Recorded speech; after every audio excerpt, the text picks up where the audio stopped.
मेरे पूरे पोर्टफोलियो का टोटल प्रॉफिट एंड लॉस है 21% का। एक साल भी नहीं हुआ है मेरे पोर्टफोलियो का और 21% मैं प्रॉफिट में हूँ अभी। तो आज मेरे स्टॉक इन्वेस्टमेंट ग्रोथ पोर्टफोलियो ने 0.9% का रिटर्न दिया है। उसी टाइम पे निफ्टी 50 ने रिटर्न दिया है आज 1.26% का। तो मेरे ग्रोथ पोर्टफोलियो ने अंडर परफॉर्म किया है बाय 0.36% नेगेटिव। मेरा पोर्टफोलियो जो है वो आज ऊपर गया है 0.9% से, लेकिन निफ्टी 50 मेरे से भी ज़्यादा ऊपर गया है, मेरे पोर्टफोलियो से भी ज़्यादा ऊपर बाय 1.26%। तो इसलिए मेरे पोर्टफोलियो का अंडर परफॉर्मेंस है 0.36%। आप ये चार्ट देख सकते हो, यहाँ से यहाँ गैप अप ओपन हुआ था, फिर थोड़ा नीचे आया, गैप डाउन, फिर नीचे आके यहाँ पे पूरा कंसोलिडेट हुआ और मार्केट ख़त्म होने के टाइम पे रिबाउंड हो गए, ऊपर आके 0.9% पे रुका है पॉजिटिव में। तो चलिए स्टॉक कंट्रीब्यूशन देख लेते हैं। सबसे पहले है रिलायंस इंडस्ट्रीज़। रिलायंस इंडस्ट्रीज़ आज 0.8% से ऊपर गया है। मैंने आज अपने चैनल पर रिलायंस इंडस्ट्रीज़ का क्वार्टरली रिजल्ट डिटेल में डिस्कस करके डाला है, आप वो जाके चेक कर सकते हो। HCL टेक आज 0.84% ऊपर गया है। फिर HDFC बैंक आज 2.55% ऊपर गया है। मैंने पहले ही वीडियोस में बताया था कि जब अगर अपने इंडिया की इकोनॉमी को ऊपर जाना है तो बैंकिंग सेक्टर को ऊपर जाना ही पड़ेगा, और सबसे ज़्यादा बैंकिंग में अंडर परफॉर्म स्टॉक है HDFC बैंक। तो HDFC बैंक आज अभी रिबाउंड करके ऊपर जा रहा है और वो अप ट्रेंड में चालू हो गया जाना। तो HDFC बैंक ने आज रिटर्न दिए है 2.55% के। हिंदुस्तान यूनिलीवर ने आज 1.34% के रिटर्न दिए हैं। ITC ने 0.91% का रिटर्न दिया है। IDFC फर्स्ट बैंक आज 0.72% का रिटर्न दिया है। टाटा पावर ने आज 0.47% का रिटर्न दिया है। टाटा कंज्यूमर प्रोडक्ट्स ने आज 1.18% का रिटर्न दिया है और ICICI जनरल इंश्योरेंस ने आज 0.63% का रिटर्न दिया है। फिर देख लेते हैं वीकली चार्ट में। वीकली चार्ट में मेरे पोर्टफोलियो ने रिटर्न दिए है 0.83% के। पिछले एक हफ्ते में पोर्टफोलियो का रिटर्न 0.83 है। उसी दौरान निफ्टी 50 का पिछले 1 वीक का रिटर्न है 1.58%। तो ऑफकोर्स मेरा अंडर परफॉर्मेंस रहेगा as compare to Nifty by 0.75%। Nifty के कंपेयर में ये अंडर परफॉर्मेंस है 0.75। इसका मतलब ये नहीं कि मेरा पोर्टफोलियो ही 0.75% से नीचे गया है, नहीं, मेरा पोर्टफोलियो ऊपर गया है बाई 0.83%, लेकिन निफ्टी 50 मेरे से भी ज़्यादा ऊपर गया है 1.6% से। तो इसकी वजह से ये अंडर परफॉर्मेंस जो लिखा है वो एज़ कम्पेयर टू निफ्टी 50 है। फिर आप ये चार्ट देख सकते हो, पिछले लास्ट वीक मोस्टली छुट्टी थी, फिर भी ये देखिए एकदम फ्लैट था, फिर एक दिन जब खुला ऊपर आया, फिर उसके बाद वापस से फ्लैट थी पिछले अगले 3 दिन का। फिर आप ये कैश फ्लो देख सकते हो। कैश फ्लो में मैंने मोहरा ट्रेडिंग के दिन 58 रुपीज़ का एक IDFC का स्टॉक लिया था। फिर 17 रुपये का मेरे को हिंदुस्तान यूनिलीवर से डिविडेंड आया है, तो ये मैंने ऐड किया है, तो इसलिए 17 रुपये पॉजिटिव कैश फ्लो में। मैं जब जिस दिन इन्वेस्ट करूँगा उस दिन आपको अगले नेक्स्ट उसमें एक नेगेटिव में हिस्टोग्राम दिख जाएगा। तो इसका मतलब मैंने इन्वेस्ट कर दिया। जब इन्वेस्ट होएगा तब मैं आपको बताऊंगा कि मैंने कौन से स्टॉक में इन्वेस्ट किया है। ये जो भी है सब लाइव है आपके सामने, फुल ट्रांसपेरेंसी में। अगर देखिए मेरे पोर्टफोलियो ने आज बुरा परफॉर्म किया तो मैं वो भी दिखा रहा हूँ। जिस दिन अच्छा परफॉर्म करेगा उस दिन भी मैं दिखाऊंगा। मैं दूसरे यूट्यूबर्स के जैसा नहीं हूँ कि चलो आज मेरे पोर्टफोलियो ने एकदम अच्छा परफॉर्म किया है तो मैं आज इसको यूट्यूब पे डाल देता हूँ, और जिस दिन बुरा परफॉर्म किया है उस दिन कुछ नहीं डालना है, उस दिन ऐसे ही गोलमाल करके आगे पीछे करके भगाना है एक दूसरे को। तो गाइस ये वैसा नहीं है, ये जो भी है सब आपके सामने है। इस गूगल शीट्स का लिंक मैंने अपने डिस्क्रिप्शन बॉक्स में भी डाल दिया है, तो आप वहाँ पे भी चेक कर सकते हो। ये मेरा portfolio everyday 365 days 24/7 automatically update होता है और आपको भी ये देखने को मिल सकता है। फिर 30 डेज़ में आप देख सकते हो मेरे पोर्टफोलियो ने रिटर्न दिया है 3.46%। उसी दौरान निफ्टी 50 ने रिटर्न दिया है 6.6% के। तो 30 डेज़ में मेरे पोर्टफोलियो ने निफ्टी 50 से -3.3% से अंडर परफॉर्म किया है। मेरे पोर्टफोलियो ने रिटर्न्स तो दिए है 3% के, लेकिन निफ्टी 50 ने 6% दिया है, तो इसलिए अंडर परफॉर्मेंस हो गया 3% का। फिर आप ये चार्ट देख सकते हो। ये चार्ट आप देख सकते हो कि एकदम फ्लैट था, फिर ऊपर गया, फिर ऊपर होने के बाद वापस से धड़धम करके नीचे आया है। नीचे आने के बाद थोड़ा सा रिकवर करके अभी फ्लैट पे इधर कंसोलिडेट हो रहा है। फिर उसके बाद चलिए देख लेते हैं कैश फ्लो में आप ये देख सकते हो कि मैंने 7 अक्टूबर को 4,000 रुपये का इन्वेस्टमेंट किया था। आप मेरे 7 अक्टूबर की वीडियो देख सकते हो कि मैंने कौन से स्टॉक में ये इन्वेस्ट किया है, आपको मालूम पड़ जाएगा उस दिन। मैं आपको यहाँ पे अभी रिवील नहीं करने वाला क्योंकि मतलब नहीं है बार बार रिपीट करने का।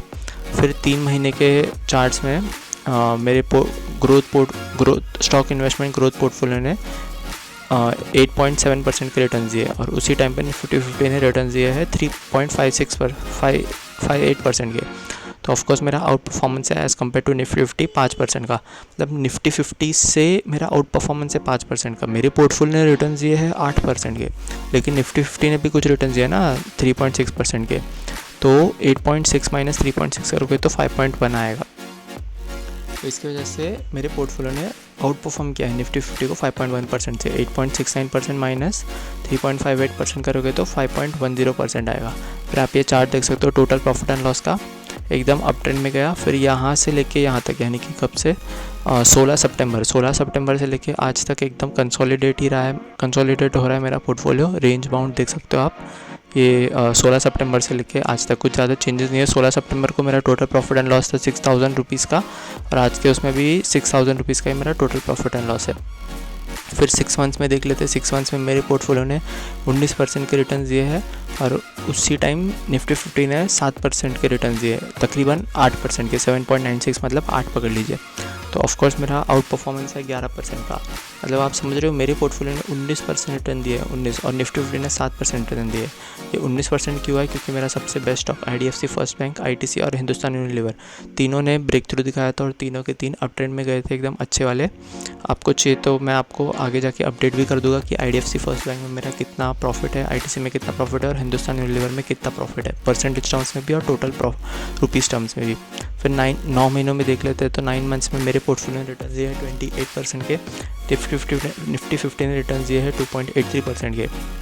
तो ऑफकोर्स मेरा आउट परफॉर्मेंस होएगा as compare to Nifty 50 by 25% का, कि 28 में से 2.8 से माइनस कर दोगे तो 25.28% आएगा। कि मैं आप 9 महीनों में मेरे पोर्टफोलियो ने बहुत अच्छा परफॉर्म किया है। सिर्फ अभी अंडर परफॉर्मेंस कौन से उसमें मेरे पोर्टफोलियो में आया है, वीकली चार्ट में, और ये वीकली चार्ट में मेरे पोर्टफोलियो ने अंडर परफॉर्म किया है, और मंथली चार्ट में 30 डेज़ में मेरे पोर्टफोलियो ने अंडर परफॉर्म किया है। लेकिन 3 मंथ्स, 6 मंथ्स और 9 मंथ्स में मेरे पोर्टफोलियो ने आउट परफॉर्म ही किया है। मेरे टोटल पोर्टफोलियो का कॉस्ट है 29,960 रुपीज़, और मेरे पोर्टफोलियो का करंट वैल्यू है 36,411, मतलब 29,000 से मेरा पोर्टफोलियो अभी 36,000 तक पहुंच गया, यानी कि इन दोनों का जो डिफरेंस है वो मेरा टोटल प्रॉफिट एंड लॉस है। फिर अनरियलाइज्ड गेंस मेरा 1,600 रुपीज़ है, यानी कि 1,600 रुपये मेरा जो प्रॉफिट है वो अभी भी स्टॉक मार्केट में इन्वेस्टेड है, मैंने उसको प्रॉफिट बुक नहीं किया है। परसेंटेज टर्म्स में देखें तो वो मेरे पोर्टफोलियो का सिर्फ 5% है। फिर रियलाइज्ड गेंस देख लेते हैं। रियलाइज्ड गेंस मतलब जो मैंने स्टॉक मार्केट से प्रॉफिट बुक कर लिया है। स्टॉक मार्केट से मैंने आज तक 5,400 रुपीज़, 4,500 रुपये का मैंने टोटल प्रॉफिट बुक किया है स्टॉक मार्केट से। फिर डिविडेंड्स कलेक्टेड, मैंने आज तक मैंने जितने भी स्टॉक्स लिए थे उन सब ने मिल के मुझे आज तक, यानी कि 1 साल भी नहीं हुआ अब तक, दिसंबर में जाके 1 साल होगा, उसमें मेरे को 291 रुपीज़ का डिविडेंड आया है, और वो हर साल बढ़ते ही जाने वाला है। क्योंकि आप देख सकते हो ये एक्सपेक्टेड एनुअल डिविडेंड मेरा 467 रुपीज़, यानी कि अगले साल अगर मैं ये सब वापस से डिविडेंड री इन्वेस्ट ही करता जाता हूँ तो अगले साल मेरा एक्सपेक्टेड एनुअल डिविडेंड है 467 रुपीज़। और जब मैं वो इन्वेस्ट करूँगा, वापस से री इन्वेस्ट करूँगा, मेरे खुद के भी पैसे डालूंगा, तो ये एक्सपेक्टेड एनुअल डिविडेंड्स बढ़ता ही जाएगा। यानी कि आज की तारीख में यील्ड है मेरी डिविडेंड्स की 1.56%, लेकिन ये बढ़ के मुझे 3 या 4% तक यील्ड लेके जानी है मुझे इस पोर्टफोलियो की। फिर टोटल प्रॉफिट एंड लॉस देख लेते हैं तो 6,451 रुपीज़ का टोटल प्रॉफिट एंड लॉस है। ये कैसे कैलकुलेट हुआ? अनरियलाइज्ड गेंस, जो गेंस अब तक मेरे स्टॉक मार्केट में अभी भी है, फिर रियलाइज्ड गेंस जो मैंने प्रॉफिट बुक कर लिया है, और जो डिविडेंड्स मैंने कलेक्ट किया है, ये तीनों को ऐड करके मिलता है मेरा 6,451 रुपीज़, जो है total profit and loss. Percentage terms में देखें तो 21.53% मेरे टोटल पोर्टफोलियो का सिर्फ प्रॉफिट ही है, मतलब मेरे प्रॉफिट की वजह से मेरा पोर्टफोलियो आज 20% ग्रो हुआ है। फिर एलोकेशन देख लेते हैं। एलोकेशन के हिसाब से सबसे पहला मेरा एलोकेशन है ICICI जनरल इंश्योरेंस, 13% का एलोकेशन है मेरा ICICI जनरल इंश्योरेंस में। टाटा कंज्यूमर प्रोडक्ट्स में 15% का एलोकेशन है। टाटा पावर में 15% का एलोकेशन है। IDFC फर्स्ट बैंक में 15.6% का एलोकेशन है। HDFC बैंक में 16.4% का एलोकेशन है। HCL टेक में 11.4% का एलोकेशन है, और रिलायंस इंडस्ट्रीज़ में 14% का एलोकेशन है। फिर हम ये देखते हैं कि कौन से स्टॉक ने मेरे पोर्टफोलियो को कितना ऊपर प्रॉफिट में पुल अप किया है, मतलब कितना कंट्रीब्यूशन है हर एक स्टॉक का, कि ये सबको ऐड करके मेरा टोटल प्रॉफिट 20% हो गया है। तो सबसे पहले देखते हैं TCS से 2.74% मेरे पोर्टफोलियो को ऊपर पुल अप किया है। फिर देख लेते हैं रिलायंस इंडस्ट्रीज़ ने 0.5% के रिटर्न दिए है, HCL टेक ने 0.35% के टोटल रिटर्न दिए है, HDFC बैंक मेरा नेगेटिव में है 0.51%, यानी कि उसने आधे % से मेरे पोर्टफोलियो को पुल डाउन किया है सिर्फ HDFC बैंक की वजह से। मेरा पोर्टफोलियो आज 0.51% नेगेटिव में, अगर ये भी ज़ीरो हो जाता तो मेरे टोटल प्रॉफिट एंड लॉस में 12.53 की जगह 21.53 की जगह 22 होता। फिर हिंदुस्तान यूनिलीवर में 4.48% है कंट्रीब्यूशन, ITC में 2.11% कंट्रीब्यूशन है, IDFC फर्स्ट बैंक में 7.6% का कंट्रीब्यूशन है, टाटा पावर में 0.58% का है और टाटा कंज्यूमर पावर 0.27 और ICICI जनरल इंश्योरेंस 0.1, यानी कि ये सब तो नेग्लिजिबल है। मोस्टली सबसे मेरा ज़्यादा प्रॉफिटेबल IDFC फर्स्ट बैंक है 7.6% का, ITC है 2% का, हिंदुस्तान यूनिलीवर है 4.48% का और TCS है 2.74% का। सिर्फ मोस्टली बिगेस्ट नेगेटिव में मेरा है HDFC बैंक 0.5% का। फिर चलिए मैं आपको इंडिविजुअली स्टॉक्स का टोटल प्रॉफिट एंड लॉस दिखा देता हूँ परसेंटेज टर्म्स में और पैसों के टर्म्स में। TCS में मेरा टोटल प्रॉफिट है 999 रुपीज़ का, क्योंकि मैंने 7 रुपये का डिविडेंड कलेक्ट किया था और मैं जब स्टॉक सेल किया था तो मेरे को 992 रुपीज़ का प्रॉफिट हुआ था। परसेंटेज टर्म्स में देखें तो ये 28% का मेरे को प्रॉफिट हुआ था सिर्फ TCS के उससे। फिर है रिलायंस इंडस्ट्रीज़ का टोटल प्रॉफिट है मेरा 178 रुपीज़, परसेंटेज टर्म्स में देखें तो 3.62% है। HCL टेक का मेरा टोटल प्रॉफिट है 128 रुपीज़, यानी कि 128 रुपीज़ 128 पैसे, परसेंटेज टर्म्स में देखें तो 3% का है। HDFC बैंक मेरा -187 रुपीज़ नेगेटिव में है, मतलब 190 रुपये मेरा नेगेटिव में है।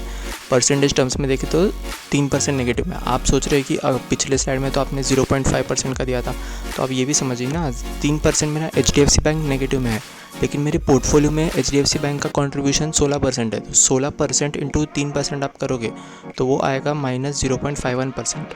समझ रहे हो आपकी HDFC बैंक एक इंडिविजुअल स्टॉक है, वो 3% से नीचे, लेकिन पूरे पोर्टफोलियो के कंट्रीब्यूशन में उसका कंट्रीब्यूशन कितना है, वो है -0.51% का।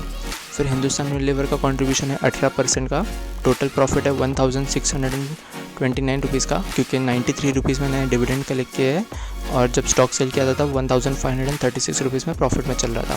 फिर ITC का टोटल प्रॉफिट एंड लॉस है 767 रुपीज़, परसेंटेज टर्म्स में देखें तो 47% है। IDFC फर्स्ट बैंक का टोटल प्रॉफिट है 65%। आप सोच रहे हो कि भाई साहब ये 65% कैसे हो गया, तो आप ये समझिए कि मेरा अभी तक रियलाइज्ड गेंस में जितना मैंने स्टॉक सेल करके प्रॉफिट बुक किया था वो 1300 रुपीज़ का मैंने टोटल प्रॉफिट बुक किया है ये IDFC फर्स्ट बैंक को सेल करके, और अब तक मेरा कितना प्रॉफिट उसमें है 1442 रुपीज़ मेरा प्रॉफिट IDFC फर्स्ट बैंक में अभी भी इन्वेस्टेड है, मतलब मैंने अभी तक वो प्रॉफिट बुक नहीं किया है। तो ये unrealised gains plus realised gains और प्लस डिविडेंड कलेक्टेड जो मैंने आपको पिछले स्लाइड में समझाया था, वो तीनों को ऐड करके मेरा टोटल प्रॉफिट एंड लॉस बनता है, वो है 2756 रुपीज़। तो परसेंटेज टर्म्स में देखें तो वो 65% है। फिर टाटा पावर देखते हैं। टाटा पावर का मेरा टोटल प्रॉफिट है 210 रुपये का, परसेंटेज टर्म्स में देखेंगे तो 4% में प्रॉफिट में हूँ। टाटा पावर एक इंडिविजुअल स्टॉक पे। टाटा कंज्यूमर प्रोडक्ट्स में मैं 97 रुपीज़ यानी कि 100 रुपये नेगेटिव में हूँ, परसेंटेज टर्म्स में 1.78% है। ICICI जनरल इंश्योरेंस में मैं 65% पॉजिटिव में हूँ, परसेंटेज टर्म्स में देखते हैं तो 1.42% है। तो गाइज़ ये है मेरा पोर्टफोलियो का डेली अपडेट। आप चाहिए तो आई बटन पे क्लिक करके नेक्स्ट वीडियो देख सकते हो, या तो एंड ऑफ द वीडियो में आप चैनल को सब्सक्राइब, लाइक और कमेंट कर दीजिए, और आपको कौन सा नेक्स्ट वीडियो देखना है वो सजेशन दे सकते हो ताकि मैं उसके ऊपर एक वीडियो बना सकूँ। मैंने एक डिटेल में वीडियो बनाया है कि मैंने ये गूगल शीट्स कैसे बनाई है, तो अगर आपको वो देखना है तो वो भी मैंने आई बटन पे डिस्क्रिप्शन में और एंड ऑफ द वीडियो में लिंक करके रखा है। तो गाइज़ थैंक यू, मिलते हैं अब अगली बार। Good bye.